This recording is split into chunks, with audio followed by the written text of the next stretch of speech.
Your host, Joel Freeman, was kicked out of high school in Alberta, Canada. He left home at 17 and hitchhiked around North America as a long-haired hippie and dope-smoking fool. He made a 180-degree change, becoming one of the first chaplains in the history of the NBA. As a professional speaker, Joel has traveled to well over 55 countries. His many books have been published in 28 foreign translations. Pieces from his Black History collection have been seen by millions at the United Nations and many other venues. And now, the Chief Mischief Maker himself, Dr. Joel A. Freeman. Hi, Bigger Baby Joel here. You know, my mom told me to put ketchup on the shopping list. Now, she can't read anything. I guess that's what happens when you take things literally, right? Put ketchup. Anyway, it's such a joy to be with you right now. We've got a great show planned with a gentleman by the name of Will Crossley. Now, Will is the fifth CEO president of Piney Woods School in Mississippi, which has a storied career. A gentleman by the name of Lawrence C. Jones started this back in the early 1900s with one student under an oak tree, I believe it was. And we're going to talk a little bit about that, but we're going to major mostly on Will, his background. My goodness, he was previously a presidential appointee as a senior advisor in the Civil Rights Office for Civil Rights in the U.S. Department of Education, Chief Counsel for the Democratic Party National Committee. Formerly, he was an attorney at Wilmer, Cutler, Pickering, Hale, and Dorr. You know, that's a lot of people to be a partner with. Earlier in his career, Will was served as a federal judicial law clerk. He was awarded the Barton Postgraduate Legal Fellowship at Emory University School of Law. He holds a Bachelor of Arts with honors in Public Policy Studies from the University of Chicago, a Master's of Education in Student Administration Planning and Social Policy from Harvard University, and a Juris Doctorate degree from the University of Virginia. You are in for a treat today, whenever you're watching this. Now, those of you who are live, you know who you are. There's a QR code above, and you can go there, and anybody can, alive or live, you can go there, and there's a link tree to all sorts of information, past guests, and all the rest of it. We have a YouTube channel. Of course, the Source radio TV network is all part of it. When you come there, just please comment, subscribe. I don't know what else you can do there, but whatever else you can do, just do it while you're there and become a part of an ever-expanding, ever-growing Mischief Maker group.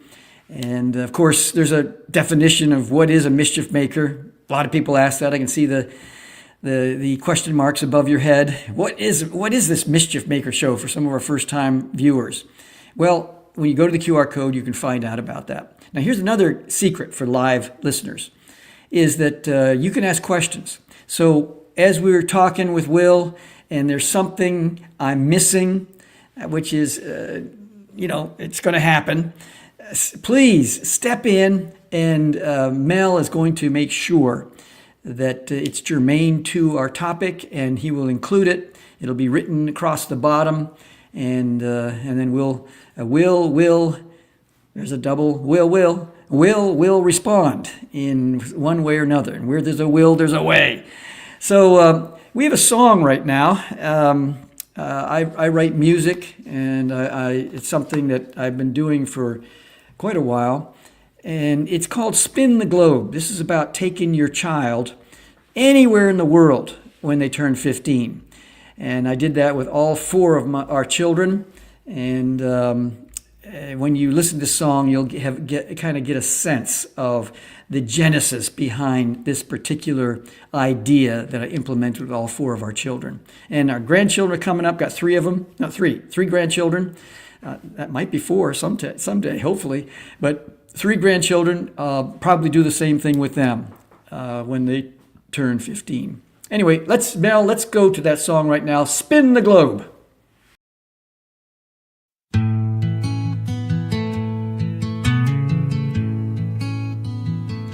15 candles, all our stuff is packed.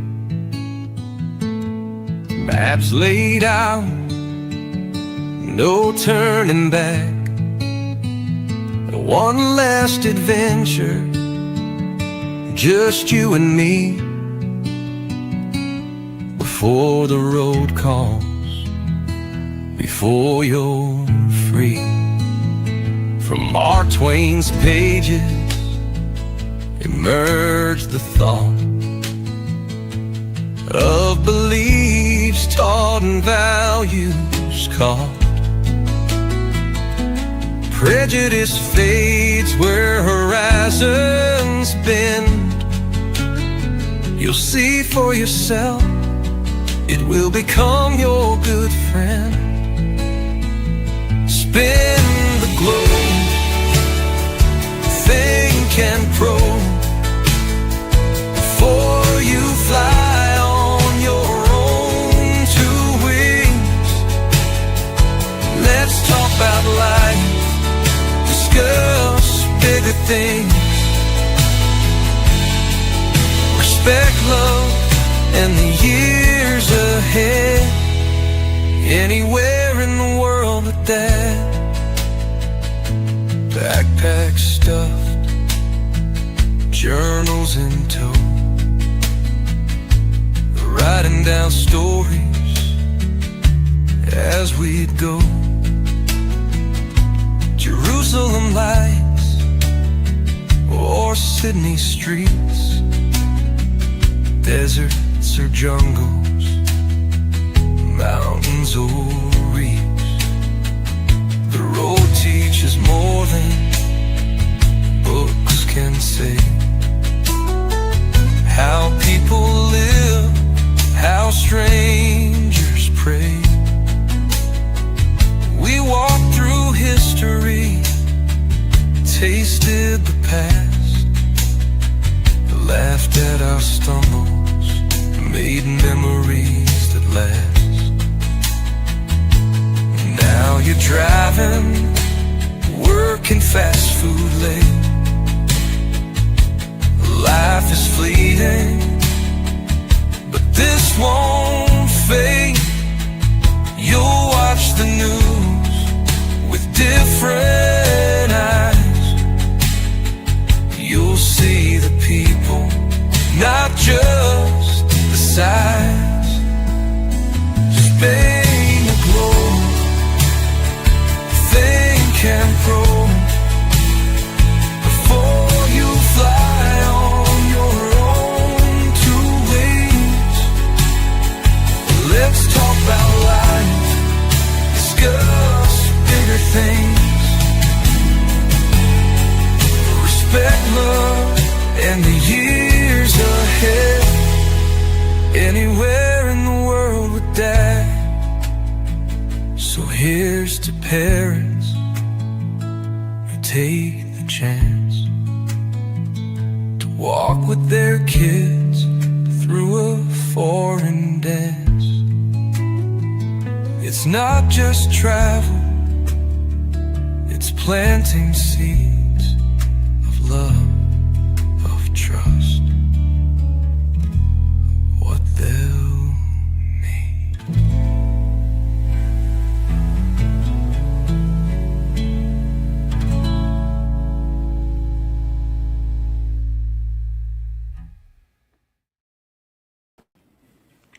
There are benefits of taking your kids anywhere in the world, and I encourage any aunts, uncles, grandparents, parents to consider this with your children's nephews, nieces, grandchildren, whatever it might be, because the benefits before the trip it just brings in such geographic literacy.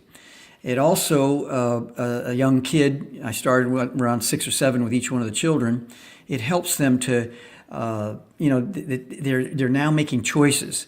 They're watching videos about China, about different parts of the world, Moscow, or whatever it might be, and then they have to make a choice. And if they go here, they can't go there. And then furthermore, what I did with the children is they all had to come up with $300. So there's some sweat equity. And then at one point in the trip, each trip, I said, we're on this plane or we're on this ship or we're experiencing this whatever because you washed windows, you babysat, you shoveled snow, whatever the situation was. And it was just such a sense of we did this together. And then why 15? Because that's just before they get their car license and pretty much gone. So anyway, there's a website called tripswithdad.com, which can give you all that information. But in one day, we'll write a book with all the journals of the kids. And I hope you enjoyed that song. Will Crossley, come on, let's get this party started here.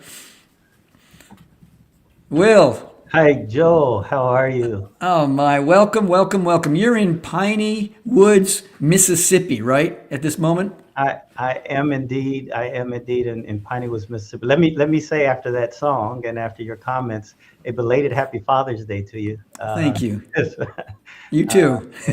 Thank you. Yeah. Thanks for having us on. We're delighted to be here. Yeah, we're in Piney Woods, Mississippi, just outside of Jackson, about 21 miles south of Jackson. Mm-hmm. And delighted to be able to share the work that we've been doing. This is our 117th year. Wow. Continuous service. And we're just pleased that we're able to keep making a difference in the lives of young people. Now, I want to kind of key in on you at this moment, just because you have been such an inspiration to so many people. And you became a lawyer, still a lawyer, I assume, and you have so many options, so many choices in front of you, and yet you chose to be at Piney Woods, and with all the ups and downs and all arounds that come with the boarding school, if you will, people living there, coming from all around the country and maybe different parts of the world, I don't know.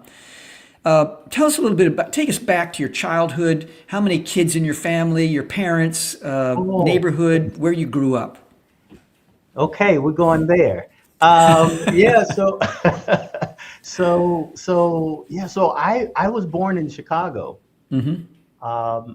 Didn't know growing up as a kid on the south side of Chicago that the south side of Chicago is the north side of Mississippi. And because of the Great Migration, mm-hmm. so many people in northern cities like Chicago migrated up, and as had my family. My dad actually was born here in Mississippi, but I didn't know this until I actually came to Piney Woods. And so, growing up in Chicago, I had a good childhood initially, and early on, I might have been second or third grade.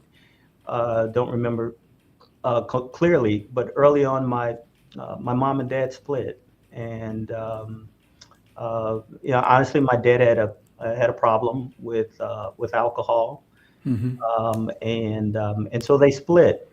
And I'll just give the ending to that part of the story now. While I was a student at Piney Woods, they actually reunited. Wow. And remained together for the rest of his life. My dad just passed away February 17th of this year. My goodness. And so that story had a good ending. But when they split, my mother was trying to figure out how to care for myself, and I have three sisters. And so, you youngest, oldest, in the middle? I'm in the middle. I have one older and two younger. Mm-hmm. And so my mother was trying to figure out how to care for initially three, but then four kids, and so we moved around a lot. We had to leave the family home, and we initially moved in with my maternal grandmother. We called her Big Mama, and but Big Mama had carried 15 kids of her own. Oh my goodness! So wow. Big Mama's house got crowded real fast, mm-hmm. and so we couldn't stay there too long, and we had to move in with another aunt, my Aunt Linda, There, I shared my bedroom was the living room sofa that I shared with my cousin David, and and we couldn't stay there forever, obviously, so we had to move in with my aunt Missouri, and we stayed in the basement over the cellar, and This all in the Chicagoland area? all in Chicago area. And so, as a result of all of these moves, and I was changing schools constantly between first grade and seventh grade. I believe we changed schools about 8 times, sometimes going back to the same school because we had moved back to that neighborhood. And so, again, you don't know it at the time, but you don't have stability, and you don't really have a network and a culture that you're building. And when I was 12 years old, someone at our local church, my mom's thinking about high school and thinking what's going to happen with my children. Someone at our local church told us about Piney Woods School. Really? Huh. Yeah, and so we looked into it. There was no internet the way we know it now, so you couldn't go to the website. We got brochures and we looked into it, and I was accepted, received scholarship, and I arrived on the Piney Woods School campus 1 week after my 13th birthday. Wow. And this place changed my life. I would go on, as you mentioned in your opening, to work as an attorney and serve in all kinds of roles. But this place had changed my life, and so that was part of my formative years in my growing up. Now, in your family, 3 sisters and one son and one brother, I guess, is.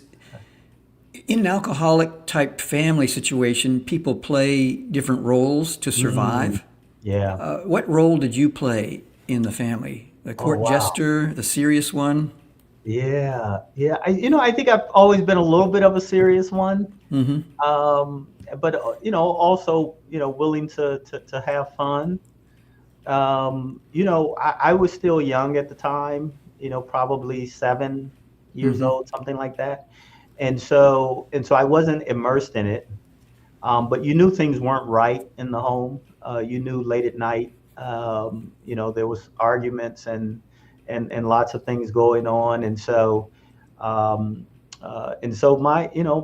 mom, she handled it about as well as one could. And I think as children, we also were, we gave her something to fight for, something to so I think being a part of that was part of what I did. I'll say that my dad later he later gave up smoking, he later gave up drinking, and even during those early days when after he and my mom split, he did all he could to still be responsible. He picked me up on the weekends, and what I knew of my dad is he drove a truck for a living, and he delivered around the city of Chicago. He delivered to grocery stores and fast food restaurants, and so in the summers he would pick me up and I would ride with him as he delivered and went around town. So what did he deliver? Groceries or? Yes, but mostly chicken. Huh. I almost have this whiff of this smelly chicken coming back to me, and I just and so I just remember driving and delivering. But he had some hard times too. My dad lost his job doing that. He got a job with another delivery company, and he was typically the last to let go because he was such a hard worker. And when the economy really tanked back in the kind of early '80s, I think it was, he had a hard time finding work. And one day we were driving through the coldest Chicago, it gets cold in Chicago, really cold. And it had to be one of the coldest days I could remember.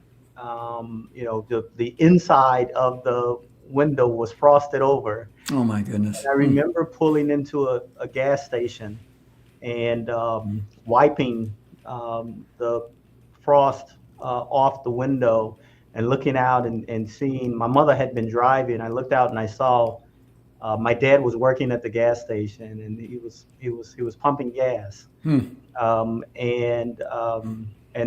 of the things I learned from my father, whatever circumstance arose, he believed in the value, he believed in the dignity of hard work and of not giving up. And I say, as I say, he and my mother later reunited, and the story ended well. So you arrived at 13 at this place called Piney Woods. Yeah. Were you kind of cajoled into going, forced into going, or is it something? No, not at all. Actually, I was, given what I was dealing with in Chicago, I mean, we hadn't even gotten to some of the challenges I was dealing with at the age of 12 years old. Oh man, it's all kind of gang recruitment that was happening. It was hard to get from the schoolhouse, to home, to wherever we were living at the time. Wow. I got chased home a number of times. I later joined the track team, and so it was worth something, I guess. But you get confronted, and I understand why people join gangs. I understand why people seek protection from the company of others. I understand why people seek belonging in those kinds of spaces, and all of that was happening simultaneously as these other things were occurring. And so Piney Woods represented a safe haven for me. It represented an opportunity because I believed I had more to offer, more than the opportunities that were being made available to me at that time in Chicago. And so Piney Woods was my safe haven. My mother presented it, and it didn't take me long to say yes, let's go. Now, two things I'll say about that real quick, Joe. First of all, I didn't come alone. My sister, who was 1 year ahead of me in school, she actually came to Piney Woods at the same time that I did. And so she and I sort of came as a family. I didn't know at the time, but my sister had said, I don't think I want to go down to Mississippi. And so once my mother got my thumbs up, she went back and told my sister, I can't send your brother down there by himself. And so I was grown by the time I learned that story, but that's what happened there. The other thing I'll say about that is that I don't know in my 12-year-old mind that I fully appreciated what a boarding school was. We had moved so many times as a family that I just thought we were moving again, right? And so once they got us down here and they dropped us off, as my parents were getting back in the vehicle prepared, it hadn't dawned on me at that point that they weren't going to be a part of this. This move didn't involve... And there's no FaceTime back then either. Yeah, no FaceTime. So you get there, and then you come through the. I mean, was it kind of Spartan back then? Yeah, I excelled here. I came in the 8th grade, and I graduated high school here. How many students? You kind of give us an idea. This community, and at that time we had about 300 students. Wow. On campus, and but it's big enough that you have a small community, but small enough that you pretty much know everybody. And And so you're able to build strong relationships. One of the wonderful things about Piney Woods is that the people I went to school with in all of those years are people I'm still connected with in some way today. Wow, that's strong. We like to say that we are siblings. We are brothers and sisters for life. And we truly are, because we've had this formative experience together. We've been on this campus. We sleep in the same student houses here. We eat we eat in the same dining room here. We play sports together. We go to class together. We worship together in church. You have this experience that is literally unforgettable. And so one of the things I love about what I do now is, as I travel and as I go places, sometimes I'll put something out on socials saying, hey, I'm going to be in this place. I don't know that I've ever been to a place where there's not a Piney Woods alum somewhere nearby. And to have that community, which now stretches around the globe, to have that community is a unique and powerful thing. And so I'm grateful for having had this experience. Yeah, I ran. Now you're the CEO, president. How long have you been doing this now? And tell us a little bit about that story. Because you're in this high-powered law firm or wherever. And did they recruit you? Did you say, hey, I'm thinking about this? How'd that happen? No. Well, yes and no. So I had not, Piney Woods had given me a start, which I said I was really grateful for. I got to go to University of Chicago as an undergraduate student. It's an amazing university. Getting through the University of Chicago was one of the most challenging things I did in life, but it was one of the most rewarding things.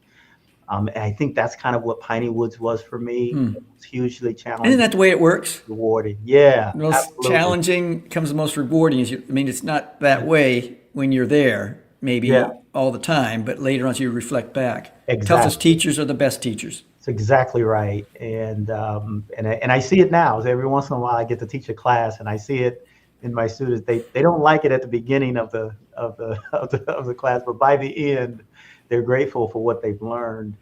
But yeah, well, as a teacher, you don't smile until Christmas, right? Can you smile at Christmas? Maybe Easter. Okay.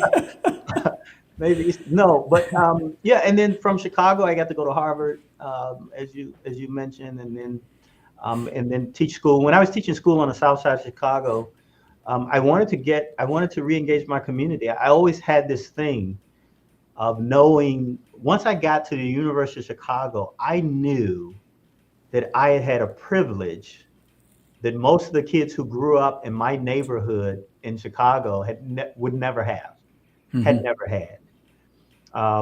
My big mama's home was about a 15-minute drive from the University of Chicago. And I, growing up, didn't even know it was a university. No one else in our family had gone to college. And so no one from that neighborhood goes to a public school in Chicago and then suddenly finds themselves, that's extremely rare. And so I knew that I had been given an opportunity. And so I always had this sense of, I want to create a world that's a little bit more fair, that creates a little bit more opportunity for people who perhaps grew up like I grew up, to be able to reach the next thing. And so I decided to go back to Chicago and teach school. And I taught at Chicago Public Schools. While I was doing that, I tried to get involved in community affairs. And I found myself on the west side of Chicago, and the alderman out there said, why are you over here when you live on the south side? You ought to just contribute on the south side. And I said, well, I'm just trying to find my way. And he said, there's a guy running for state senate over there, and he couldn't pronounce his name. And he said, but I think he needs some help, and you may want to go and volunteer with him. And that turned out to be Barack Obama. He was running for. There's a guy. I know a guy. He was running for Illinois Senate from the district that I lived in and taught in on the south side of Chicago. And I actually went down and volunteered at his office, at his campaign office. It was a storefront office on 79th Street on the south side of Chicago, and 71st Street on the south side of Chicago. And so that, that kind of effort just continued to grow. I actually asked him at the time about going to law school, and he encouraged me. I ended up going to University of Virginia for law school, and then found myself in another realm. I clerked for federal judges. I did a teaching fellowship at Emory Law School. I had a chance to practice a big firm in Washington, D.C. I had a chance to represent members of Congress, to represent the Democratic National Committee, and ultimately served as presidential appointment in Washington. So while I was doing that, Piney Woods had fallen on some difficult times. And I did get a call asking me if I could help. At the time, I was just going to join the board. I said yes to doing that. And shortly after I'd said yes to that, I got another call saying the then president was leaving mid-year. Wow. And asking me if I could help further. And so I agreed to leave what I was doing in Washington and come all the way to Piney. We've got to take a break here. Okay. Yeah. Yep. But when we come back, I want you just kind of remember what you were just saying. Yeah. But I also want to unpack the ups and downs of leading a school. Yeah. With kids, all personalities, all kinds of backgrounds, and everything else. I ran a school for a few years, and K through 12, and it was challenging. I got stories to tell. And you don't have to tell too many stories, whatever you're comfortable. When we come back, and then also want to unpack Lawrence C. Jones. Absolutely. And some drama around him almost being lynched. Yeah. Oh my goodness. Well, I can't wait, folks. Hold on. We're going to take a break for our sponsor, and we come back. We got some real cool stuff to talk about.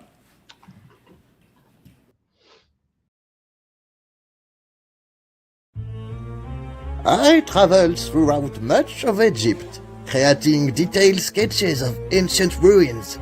Many of those drawings ended up in the magnificent Description de l'Égypte. Help the Rosetta Stone Traveling Exhibit Project transform an ancient artifact, the Rosetta Stone, into a modern metaphor for problem solving. Make it a priority.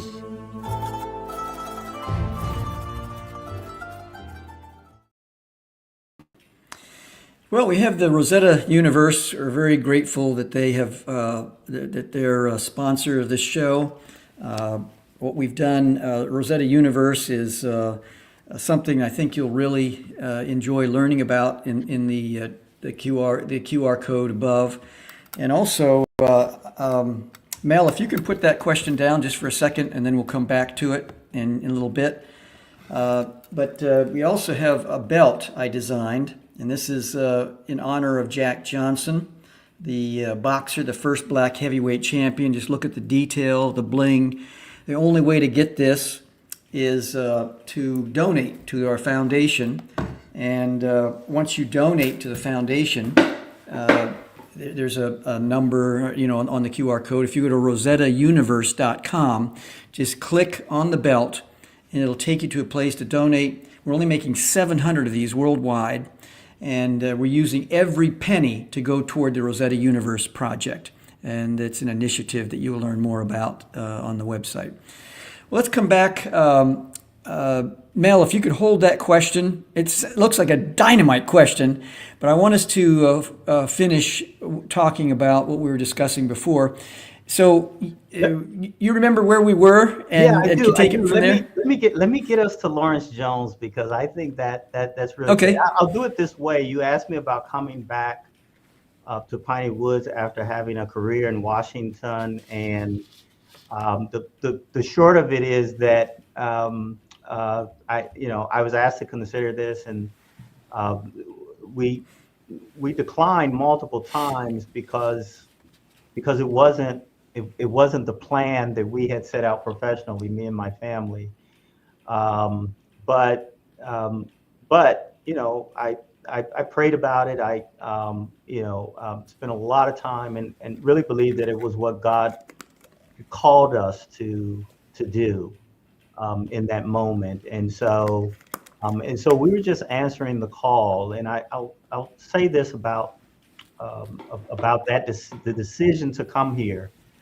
It really was a reflection of what I learned as a student, which I now teach our students here.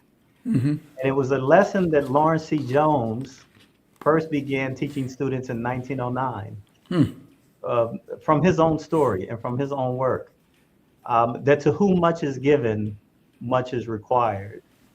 And so the decision to return to this place to do this work, it was not out of charity, but it was not out of it certainly wasn't forced, but it was a reflection of the responsibility that I believe I'd had, because the people of Piney Woods had given me more than I could count.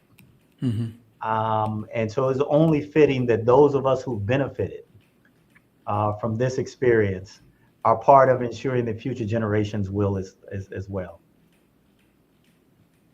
So the story about Lawrence C. Jones, I mean, folks, if you can just go to YouTube, not now, right after the show, write this down.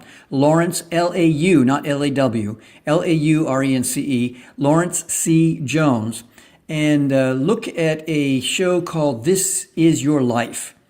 It's easily found on YouTube. And just spend, I think it's a half-hour show, spend this half hour watching about Lawrence C. Jones and what he did and who he was.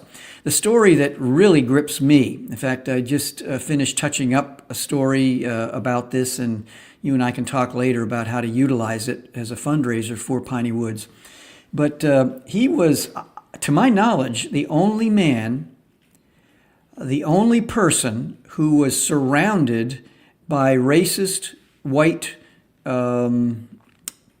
KKK, whatever, and they were going to lynch him. And one guy, because he was preaching in a church and he was talking, and they thought that he was kind of a rabble rouser and getting people all stirred up, all the black members of that area at the church. And then they grabbed him, they tied him up, they were ready to kill him, to lynch him. And then one guy, I think he probably had an attitude of, let's let him talk. And Lawrence C. Jones began to tell the story about the guy at the lumber mill that was going to donate wood to build Piney Woods, build some buildings. And they say, yeah, we know who he is. And then talked about the guy at the grocery store who's going to help bring food for students. And all of these different things. Yeah, we know who he is. Next thing you know, one of the guys takes his hat off, and I believe they raised $52. Now, back in the early 1900s, $52 was a lot of change, a lot of money. And they released him, and to me, that's one of the most astonishing stories when you look at the whole picture of lynching and everything else. Do you want to take it from there? Yeah. So, folks, as always, wonder, what really happened there. And today somebody would have taken a video with their cell phone, right? We don't have the benefit of that. But yeah, no, that's exactly right. Lawrence Jones was an extraordinarily rare college graduated black man in the rural deep in the Jim Crow racially segregated Deep South, who was able to start a school and get it supported. And one of the things that's really interesting about that is the first major donor to our program was also a black man. It was Ed Taylor Nelson, and Ed Nelson had been born a slave here in Mississippi, and after the Civil War went north and did well. He came back and bought land, and so he saw Lawrence Jones teaching that one student Under the oak tree. under a cedar tree. Yeah, Cedar tree. That's right. Cedar You're tree, right. on a fallen log. And so he saw the determination that Lawrence Jones had and the level of commitment that he had. And so he decided to help him. And so Ed Taylor donated the 40 acres of land that they were sitting on at that time. He donated an old sheep shed that was on that 40 acres. And he donated a sum of $50, which, as you say, was a nice piece of change in that day and time. Prior to that, Lawrence Jones had arrived in Mississippi with $1.65 and a Bible. And so one of the things that's really important, And he's Kathy Hughes' grandfather. For people who don't know that connection, right? Go ahead. I'm sorry for interrupting you. No, I say one of the things about this kind of history is that it teaches us, right? If today we sit on over 2,000 acres of land. My goodness. And so That's if Lawrence crazy. Jones could start with $1.65, right, and give us what we have today. You mentioned Kathy, his granddaughter, Kathy Hughes. You know, Kathy Hughes she was sleeping on the floor of a radio station. Yeah. Right. And now, she's, her network reaches, more Black people in this nation than any other venue. And so that history teaches our children what's possible. It teaches them the rewards of perseverance and commitment and resilience. And so, so he got started that way, but after the donations from Ed Taylor, as you said, there was a local lumber mill owner donated the first lumber for a building to be built outside of the log cabin sheep shed. And he was white. He was a white local owner right down the road here. But he wasn't the only one. Lawrence Jones had come to Mississippi from Iowa. And going to school in Iowa, as a Black man, he had learned how to build good relationships with people.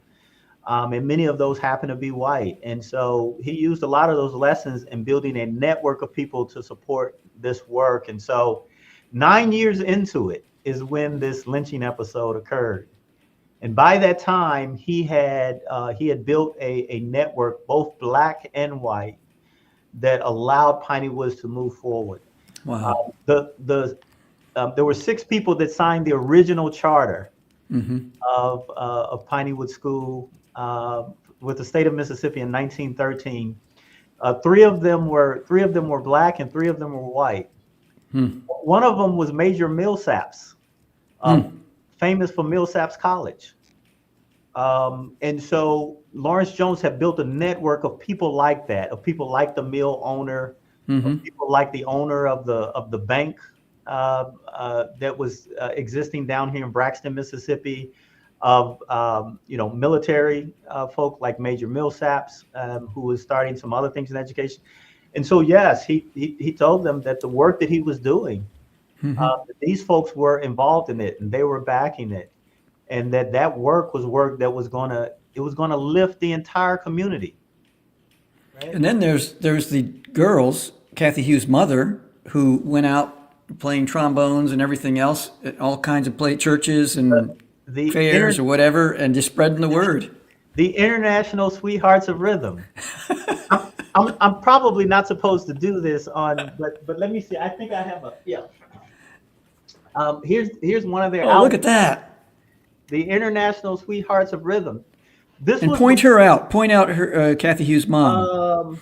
Oh goodness, Miss Helen. I don't know if she's in this photograph. Okay. Because it changed over the years. Yes, But we do have one with her on it. I've seen it. Yep. Go ahead. I interrupted you there. But that's okay. No, the International Sweethearts of Rhythm was the first all girls interracial jazz ensemble in the United States of America. Wow. And it was born right here at Piney Woods School. And the inspiration came from the Fisk Jubilee singers, right? Dr. Jones, he didn't believe in reinventing the wheel. If it'll work somewhere else, maybe it'll work here. And so he did that, and they were black and white and Asian and Latina, and they would go on to actually be based out of Washington D.C. They'd go on to sing for the USO, sing for the military when they were stationed overseas. We had a feeder baseball team born here at Piney Woods School. It was a feeder team to the Negro Leagues. Really? It was called the Giant Collegians, and we played against other colleges. And in those days, Piney Woods had what was called a junior college. Now they call them community colleges. Mm-hmm. And so we play against other colleges around, and we fed people into the Negro Leagues in places like Kansas City and Chicago, and so the Piney Woods has a story history. The Piney Woods School was the first school in the state of Mississippi to teach Braille. We had the first blind school in the state of Mississippi, and Lawrence Jones invited Helen Keller here. Wow. And together that resulted in the start of the Mississippi School for the Blind as it exists today. Piney Woods has a storied history in the state of Mississippi, and for our alumni who now come from all over the country and all over the world. Well, we have Alice Quinda. She says, I'm listening from South Africa. My son, Theo Quinda, attends school at Piney Woods. I'm so grateful and thankful to Mr. Will, Miss Renee. I love Miss Renee. The teachers, the coaches, and all the staff members. My son has become the most responsible child a parent can ask for. The love at the school, the assistance, the school communication is beyond this world. Even though I'm miles away, I don't feel the distance because the level of communication, the opportunity they give the students are amazing, and I'm beyond grateful. Wow. That must bring tears to your eyes just to have that kind of response. That is so awesome. Yeah. Ms. Quinda, thank you so much. Thank you for listening and being a part of this community. It's one thing about people don't understand what we do. They often think a kid must have gotten in trouble, and that's how they ended up down in boarding school. And that's not what we do at all. Piney Woods, we'd be better thought of as a boarding academy. Mm-hmm. We sent our first graduating class that Lawrence Jones had back. All of them went to college. Mm-hmm. For the last 10 years, we've gotten every student graduated from Piney Woods admitted into somebody's college or to military service, and we're really proud of that record. The son of the woman, I know him very well. He's a young man. He sings in our choir and goes around campus, and just an amazing young man. And so we're pleased now to serve kids from the U.S., but from places like South Africa and Rwanda and Ethiopia and Ghana and the Congo, and we really do have the entire diaspora. In some form or fashion, East Africa, South Africa, West Africa, all now represented in what we do here at Piney Woods every day. Now, Lawrence gets a lot of credit, but what about Grace?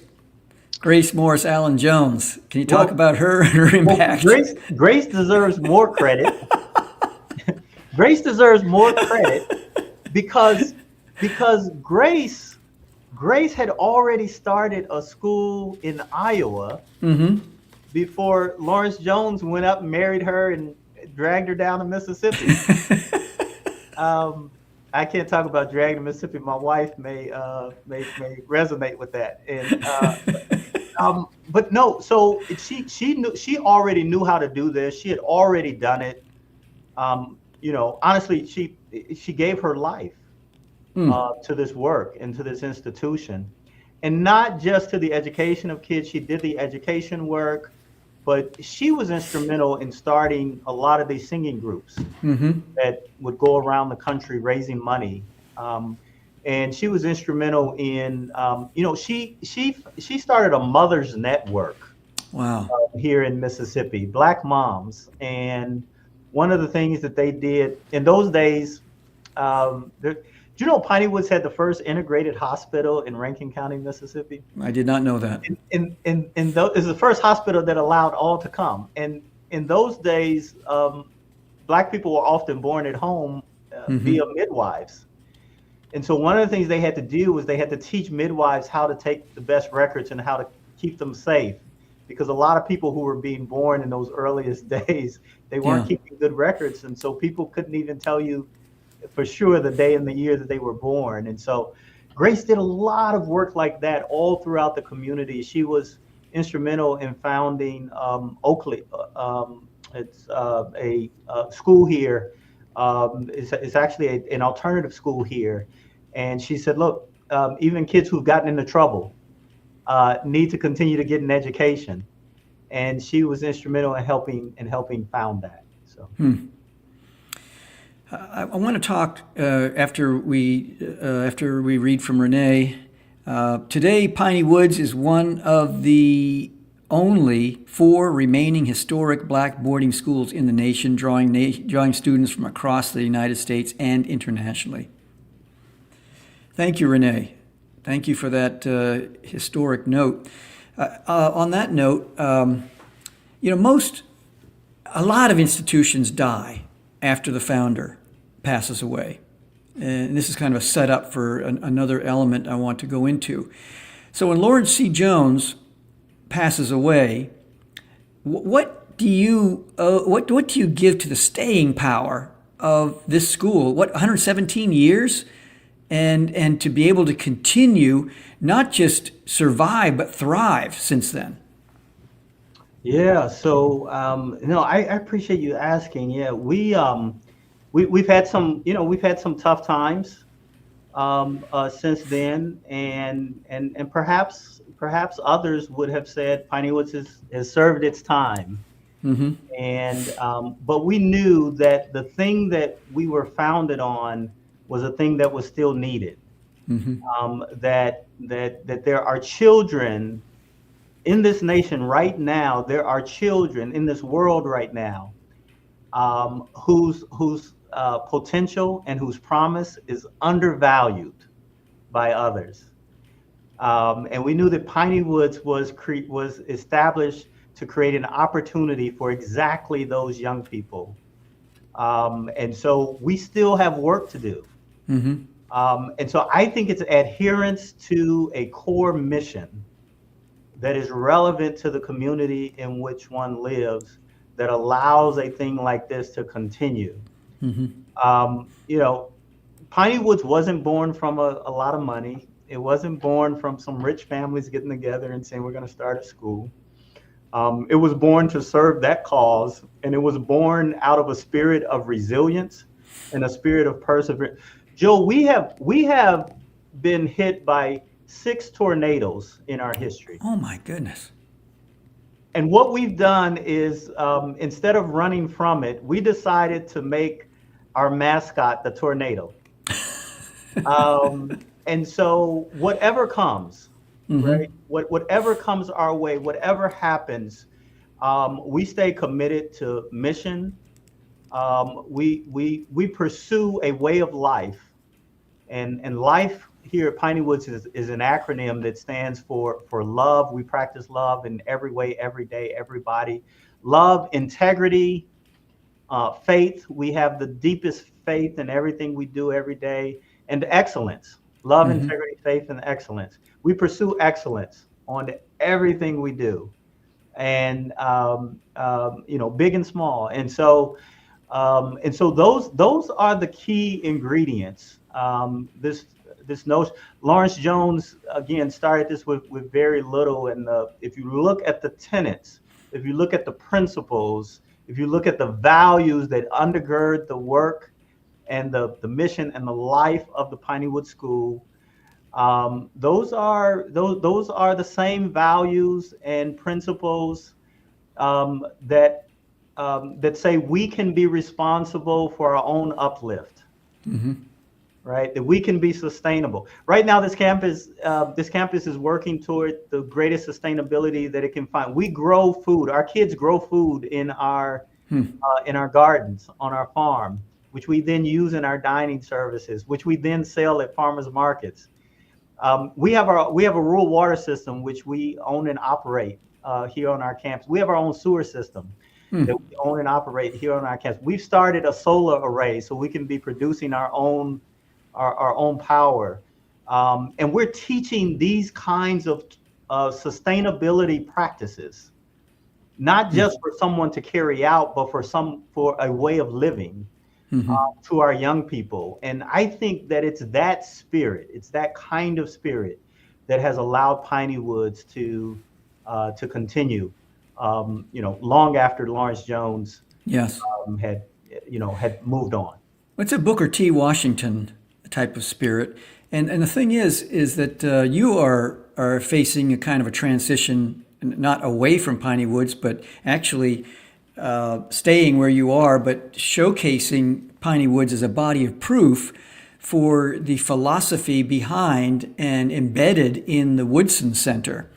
Bob Woodson just passed away. Tragic. I'm still reeling from it. Considering he was a dear friend, and for him to pass away at this time, 83 years of age. And now you are stepping in to that position of leading and guiding that also, but kind of melding it together with Piney Woods. Yeah. So, Bob Woodson was not only a friend and not only a supporter of the work of Piney Woods. Fundraiser. I frankly don't know where we'd be without him. But he was also a mentor to me in so many ways. He and I had some differences, but he was a mentor to me in so many ways. And and having lost him just after losing my dad, I'm still struggling with all of that. But yeah, what Bob said to me, what he said publicly, is, Will, as you're coming to lead this work at the Woodson Center, I don't want you to leave Piney Woods. I want you to bring Piney Woods with you.